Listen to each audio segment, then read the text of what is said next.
And besides those, besides this technological progress, also there's big importance of information from my point of view. And not only to tell it's the problem of information, but it's the number of possible gained information.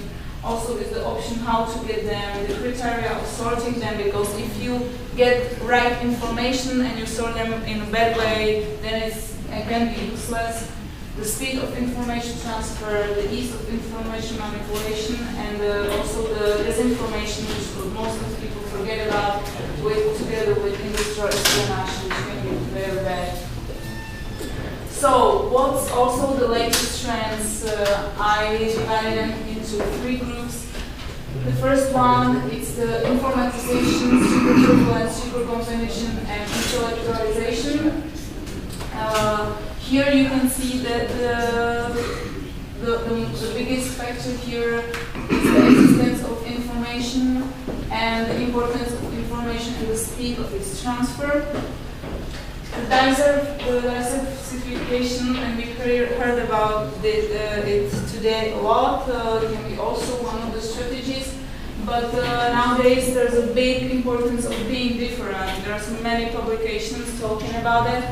And also, if we look to the history, there's this Ford experience when he starts to sell his car for everyone, which were cheaper than the horse coach. After he relatively saturated the market, and his market share starts to decrease because the other companies start to diversify their cars and forced to rethink his strategy. In the case of militarization and globalization, well, also when you are making a business and most of the businesses are multinational and international, there's the threat of terrorist attacks, so they can bite anywhere in any time, and this is why it's so dangerous. If you think about all these things which is happening in this turbulent environment, the only thing you just came to chaos. And the chaos is the strategy, it's the theory which is quite important and which is developing very fast this decade.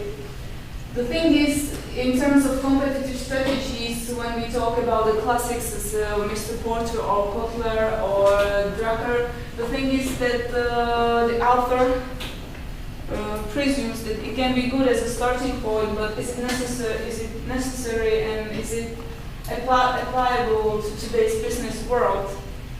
Well, I've been talking with more or less with 30 directors of companies, and I've been asking them of the most used strategies, competitive strategies they do.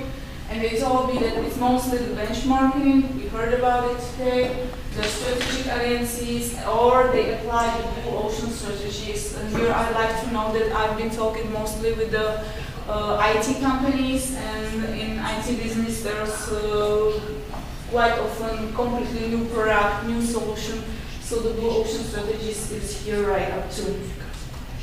So what's the benchmarking? I think you all know the understanding and keeping the same level with the best competitor, but there's, as I said, there's the need of the differentiation, and there has been a lot of publications which are not so fine with benchmark, because the only thing you can get the inspiration, but if you follow the benchmark, you of 99% can't be better than the best competitor you follow, because the best competitor has its own condition on the market, and for sure your condition on the market can be different.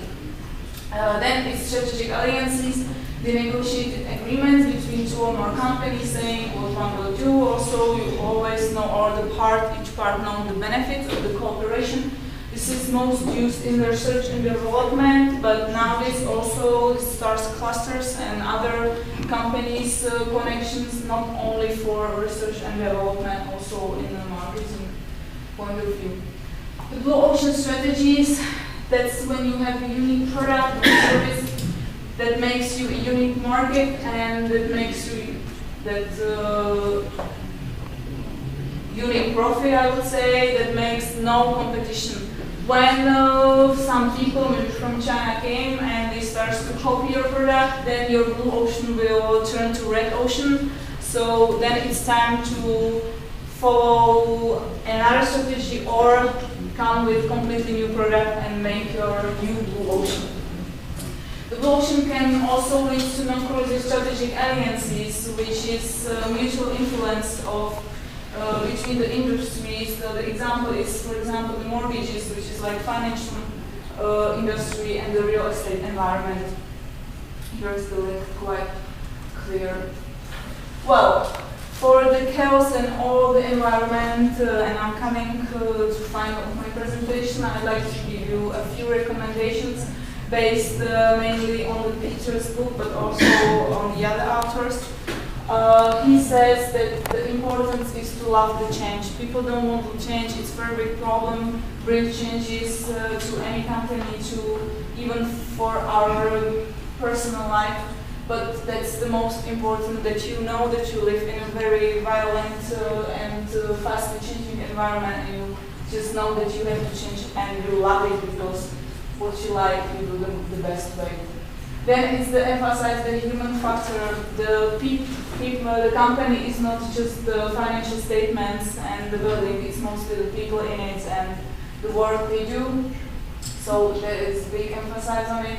Also the consideration of strategic sources, which is again, here we are, information, knowledge based on information, and also back to human factor, creative thinking and acting.